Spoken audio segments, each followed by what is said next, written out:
Very good afternoon everyone. ಇವತ್ತು day 2 of Hampi. Day ತುಂಬ ಲೇಟಾಗಿ ಸ್ಟಾರ್ಟ್ ಆಗಿದೆ.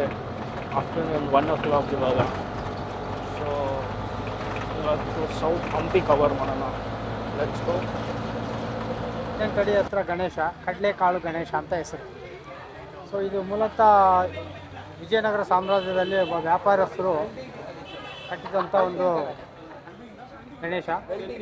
ಸೊ ಒಂದೇ ಕಲ್ಲಲ್ಲಿ ಶಿಲೆಯಲ್ಲಿ ಮಾಡ್ತಕ್ಕಂಥ ಒಂದು ಗಣೇಶ. ಒಂದೇ ಕಲ್ಲಲ್ಲಿ, ಒಂದೇ ಸಿಂಗಲ್ ಕಲ್ಲು, 18 ಅಡಿ ಎತ್ತರ ಇದೆ. ಸೊ ಮತ್ತು ಬೇರೆ ಕಲ್ಲುಗಳು ಕಟ್ ಮಾಡಿ ಇದು ಒಂದು ದೇವಸ್ಥಾನ ಕಟ್ಟಿರೋದು. ಅದು ಒಳಗಡೆ ಶೂಟ್ ಮಾಡ್ಕೊಂಡು ಒಳಗಡೆ ಇಲ್ಲಿ ಹೋಗಿ ಶೂಟ್ ಮಾಡ್ಬೋದಾ? ಕ್ಯಾಮ್ರಾ ಅಲೋ ಇದೆಯಾ?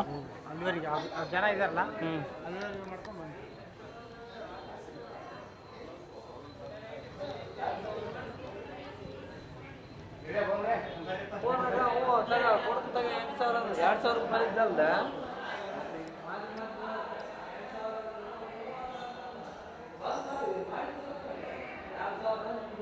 ಒಂದೇ ಕಲ್ಲಲ್ಲಿ ಕೆತ್ತಿರೋ ಗಣೇಶ.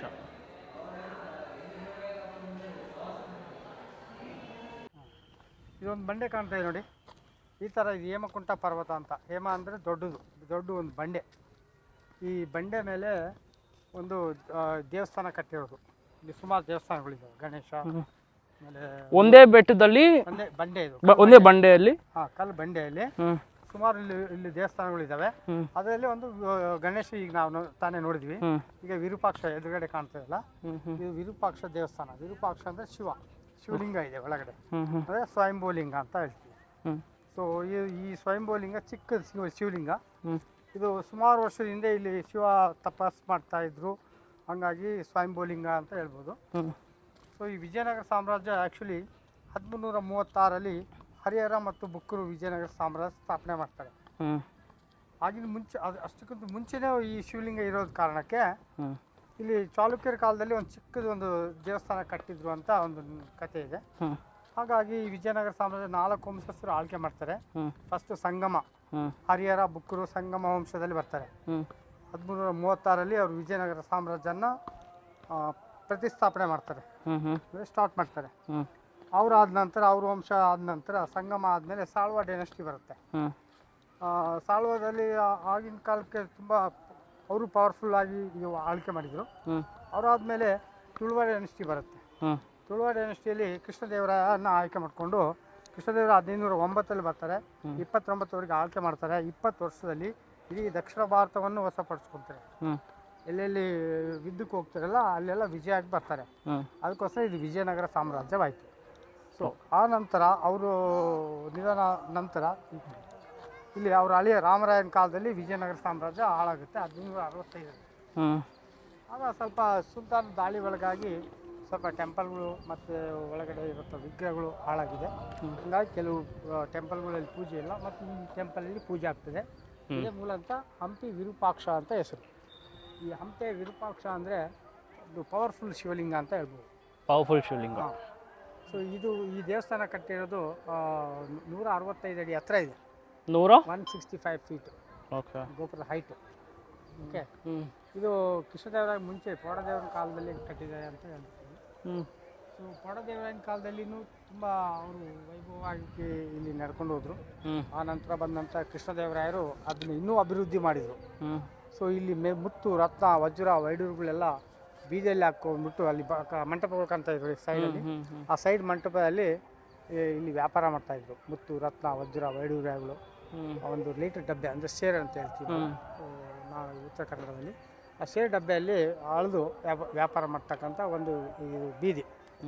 ಈ ಬೀದಿಯಲ್ಲಿ ಆಗಿನ ಕಾಲಕ್ಕೆ ಒಂದು ಶ್ರೀಮಂತರಾದ ರಾಜಧಾನಿ ಅಂತ ಹೇಳ್ಬೋದು. ದಕ್ಷಿಣ ಭಾರತದ ಒಂದು ಕ್ಯಾಪಿಟಲ್ ಸಿಟಿ ವಿಜಯನಗರ. ಇಂಥ ವಿಜಯನಗರ ಸಾಮ್ರಾಜ್ಯ ಸುಲ್ತಾನರು ದಾಳಿಯಲ್ಲಿ ಸ್ವಲ್ಪ ಒಳಗಾಗಿ ದಾಳಿ ಆಗಿದೆ. ಹಾಗಾಗಿ ಕೆಲವು ಟೆಂಪಲ್ಗಳು ಪೂಜೆ ಇಲ್ಲ ಮತ್ತು ಈ ಟೆಂಪಲ್ ಮಾತ್ರ ಪೂಜೆ ಆಗ್ತದೆ. ಓಕೆ.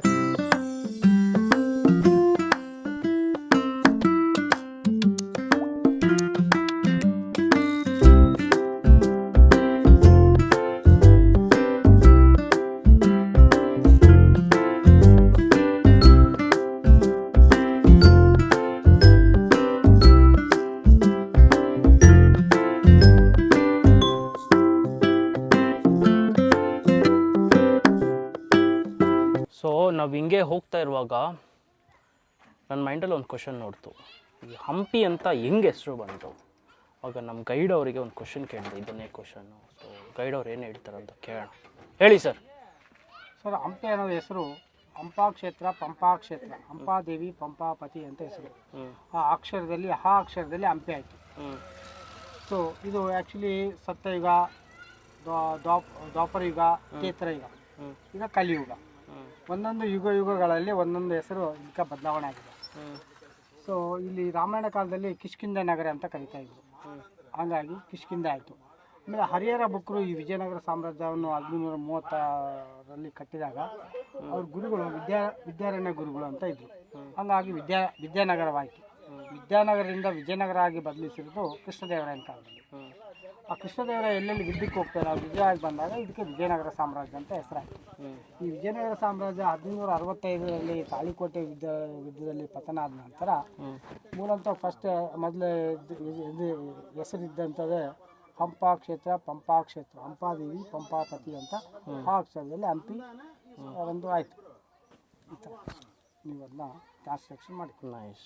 ಓಕೆ, ಇವು ನೋಡಿ ಒಂದೇ ಕಲ್ಲಲ್ಲಿ ಕೆತ್ತನೆ ಮಾಡ್ತಕ್ಕಂಥ ನರಸಿಂಹ.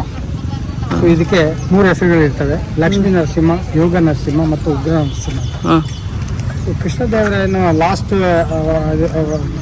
ಟೈಮಲ್ಲಿ ಇದನ್ನ ಕೆತ್ತನೆ ಮಾಡಿರ್ತಾರೆ. ಕೃಷ್ಣದೇವರ 1509ರಲ್ಲಿ ಬರ್ತಾನೆ, 29ವರೆಗೆ ಆಳ್ಕೆ ಮಾಡ್ತಾನೆ, 28ರಲ್ಲಿ ಈ ಮೂರ್ತಿಯನ್ನು ಕೆತ್ತನೆ ಮಾಡ್ತಾರೆ. ಆಗ ಕೃಷ್ಣದೇವರಾಯ ತಂದೆ ಹೆಸರು ನರಸನಾಯಕ ಆಗಿರೋದ್ರಿಂದ ಒಂದು ನರಸಿಂಹ ವಿಗ್ರಹವನ್ನು ಕೆತ್ತನೆ ಮಾಡಿ ಅಂದರೆ ಕೃಷ್ಣ ಆರ್ಯಭಟ್ಟ ಆಚಾರ್ಯ ಅಂತ ಒಬ್ಬ ಶಿಲ್ಪಿಗಾರನು ಕೆತ್ತನೆ ಮಾಡಿರ್ತಾನೆ. ಅವನು ಕಾಲಂತೂ ಅದನ್ನು ತೋರಿಸಿದ್ದಾನೆ. ಒಂದೇ ಕಲ್ಲಿತ್ತು, ಒಂದು ಕಲ್ಲಲ್ಲಿ 22 ಅಡಿ ಹತ್ರ ನರಸಿಂಹನ ಕೆತ್ತನೆ ಮಾಡಿರ್ತಾರೆ. ಸೊ ಈ ನರಸಿಂಹದಲ್ಲಿ ಲಕ್ಷ್ಮಿ ತೊಡೆ ಮೇಲೆ ಕುಂತಾಗ ಲಕ್ಷ್ಮೀ ನರಸಿಂಹ ಆಗುತ್ತೆ, ಯೋಗ ಆಕಾರದಲ್ಲಿ ಕುಂತಾಗ ಯೋಗ ನರಸಿಂಹ ಆಗುತ್ತೆ. ಉಗ್ರ ಅವತಾರ ಅಂದರೆ ತುಂಬ ಎರಡನೇಕೇಶ್ವರನ ಹೊಟ್ಟೆ ಸೇರಿಸಲ್ವ, ಅದು ಉಗ್ರ ಅವತಾರ ಆಗುತ್ತೆ. ಸೊ ಆ 3 ಅವತಾರಗಳು ಒಂದೇ ಕಲ್ಲಲ್ಲಿ ಕೆತ್ತನೆ ಮಾಡೋದ್ರಿಂದ ಇದಕ್ಕೆ ಆಗಿನ ಕಾಲಕ್ಕೆ ಪೂಜೆ ಆಗ್ತಾಯಿತ್ತು. ಬಟ್ ಈಗ ಪೂಜೆ ಇಲ್ಲ, ಯಾಕಂದರೆ ಸುಲ್ತಾನರ ದಾಳಿ ಒಳಗಾಗಿ ಭಿನ್ನವಾಗಿದೆ. ಭಿನ್ನ ಅಂದರೆ ಡ್ಯಾಮೇಜ್ ಆದ ವಿಗ್ರಹಗಳೆಲ್ಲ ಹಿಂದೂ ಧರ್ಮದಲ್ಲಿ ಪೂಜೆ ಆಗೋದು. ಹಾಗಾಗಿ ಈಗ ಇದಕ್ಕೆ ಪೂಜೆ ಇಲ್ಲ. ಪಕ್ಕದಲ್ಲಿ ಒಂದು ಶಿವಲಿಂಗ, ಅದನ್ನು ಶುರು ಮಾಡಿ ಹಿಂಗೆ ಕಂಟಿನ್ಯೂ ಹೆಸರು.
ಟೆಂಪಲ್ಗೆ ಎಂಟ್ರೆನ್ಸ್ ಒಂದು ಮಂಟಪ.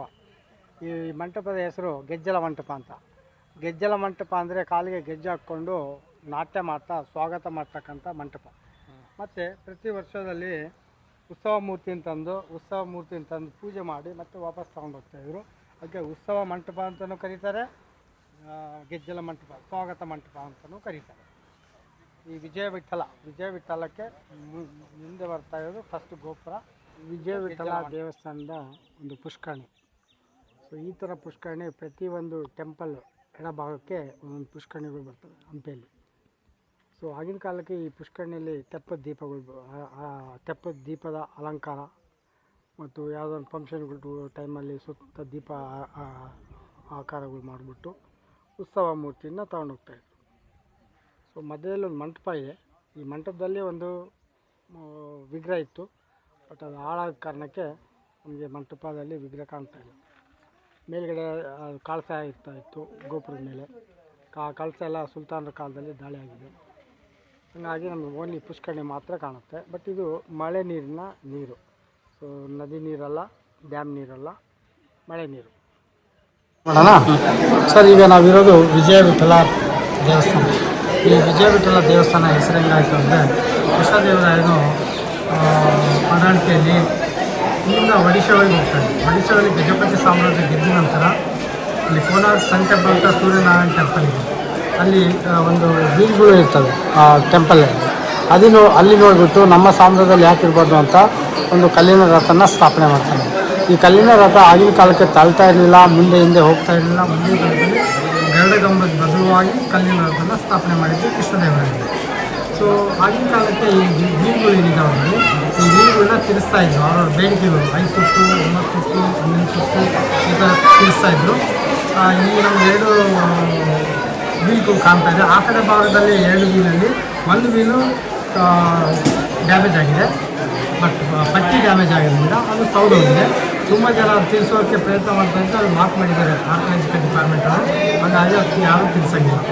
ಆಮೇಲೆ ಎದುರುಗಡೆ ಕಾಣ್ತಾ ಇರೋದು ಕಲ್ಲಿನ ರಥ ಬ್ಯಾಕ್ ಸೈಡ್ ಕಾಣೋದು ಕಲ್ಯಾಣ ಮಂಟಪ. ಈಗ ನಾವಿರೋದು ಭಜನ ಮಂಟಪ. ಎದುರುಗಡೆ ಕಂಬಗಳು ಕಾಣ್ತಾ ಇದ್ವಿ. ಈ ಕಂಬ ಈ ಎದುರುಗಡೆ ಕಂಬ ಕಾಣ್ತಾ ಇದೆ ಸಂಗೀತ ಮಂಟಪ ಅಂತ. ಸಂಗೀತ ಮಂಟಪ ಅಂದರೆ ಕೃಷ್ಣದೇವರಾಯನ 2ನೇ ಹೆಂಡತಿ ಚಿನ್ನಾದೇವಿ ಅಲ್ಲಿ ನಾಟ್ಯ ಮಾಡಬೇಕಾದ್ರೆ ಆ ಕಂಬಗಳಲ್ಲಿ ಬಾರಿಸ್ತಾ ಇದ್ದರೆ ಒಂದು ಕಂಬದಲ್ಲಿ 16 ಪಿಲ್ಲರ್ಸ್ಗಳಿದ್ದಾವೆ. ಅದೇ ಥರ 56 ಪಿಲ್ಲರ್ಗಳಿದ್ದಾವೆ. 56 ಕಂಬಗಳಲ್ಲಿ 56 ಸೌಂಡು ಬೇರೆ ಬೇರೆ ಥರ ಸೌಂಡ್ ಕೇಳಿಸುತ್ತೆ. ನಮ್ಮ ಜನ ಏನು ಮಾಡ್ತಾರೆ ಅಂದರೆ ಆಗಿನ ಟೈಮಲ್ಲಿ ನಾಟ್ಯ ಮಾಡಬೇಕಂತ ಚಿನ್ನದೇವಿ ನಾಟ್ಯ ಮಾಡಬೇಕಾದ್ರೆ ಸುತ್ತ ಕವರ್ ಅಂದರೆ ಕಾಟನ್ ಕವರ್ ಮಾಡಿಬಿಟ್ಟು ಆ ಪಿಲ್ಲರ್ಗೆ ಬಾರಿಸ್ತಾಯಿದ್ರು. ಸೌಂಡ್ ಬರ್ತಾಯಿತ್ತು. ಸಪ್ತ ಸರಾಗಿ ಸಾರಿ ಗ ಮ ಪ ದ ನಿ ಸ ಅಂತ ಸೌಂಡ್ ಬರ್ತಾಯಿತ್ತು. ವಿಜಯನಗರ ಪತನ ಆದ ನಂತರ ಮಧ್ಯದಲ್ಲಿ ಮಂಟಪ ಡ್ಯಾಮೇಜ್ ಆಗಿದೆ. ಸುಲ್ತಾನರು ದಾಳಿ ಒಳಗಾಗಿ ಆ ಮಂಟಪ ಡ್ಯಾಮೇಜ್ ಆಗೋದ್ರಿಂದ ಸೌಂಡ್ ಲೀಕ್ ಆಗ್ತಾಯಿದೆ. ಸೌಂಡ್ ಲೀಕ್ ಆಗೋದ್ರಿಂದ ನಮ್ಮ ಜನ ಅದರಲ್ಲಿ ಇನ್ನೂ ಸೌಂಡ್ ಬರ್ತದೆ ಅಂತ ಕೇಳಿಸ್ಕೊಳ್ಳೋಕ್ಕೆ ಕೈಯಲ್ಲಿ ಉಂಗುರ ಹಾಕ್ಕೊಂಡು ಹೊಡಿತಾರೆ, ಇಲ್ಲ ಕಾಯಿನ್ ಏನೋ ತಗೊಂಡು ಹಾಳು ಮಾಡ್ತಾರೆ ಅಂತಂದು ಆರ್ಕಿಯಾಲಜಿಕಲ್ ಡಿಪಾರ್ಟ್ಮೆಂಟ್ ಬ್ಯಾನ್ ಮಾಡಿದ್ದಾರೆ. ಅದ್ರ ಬದಲಾಗಿ ಆ ಕಂಬಕ್ಕೆ ಒಂದು ಸ್ಕ್ಯಾನ್ ಕೊಟ್ಟಿದ್ದಾರೆ. ಆ ಸ್ಕ್ಯಾನ್ ಮಾಡಿದರೆ ಅದರ ಸೌಂಡು ನಿಮ್ಮ ಮೊಬೈಲಲ್ಲೇ ಕೇಳಿಸ್ಕೊಂಡು